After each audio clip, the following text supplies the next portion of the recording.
राह चलीला तो टोकेला सोनार सैया जी काहे नथिया गढ़वला उधार सैया जी काहे नथिया गढ़वला उधार सैया जी राह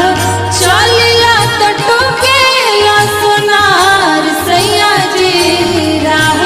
चलीला तो टोकेला सोनार सैया जी काहे नथिया गढ़वला उधार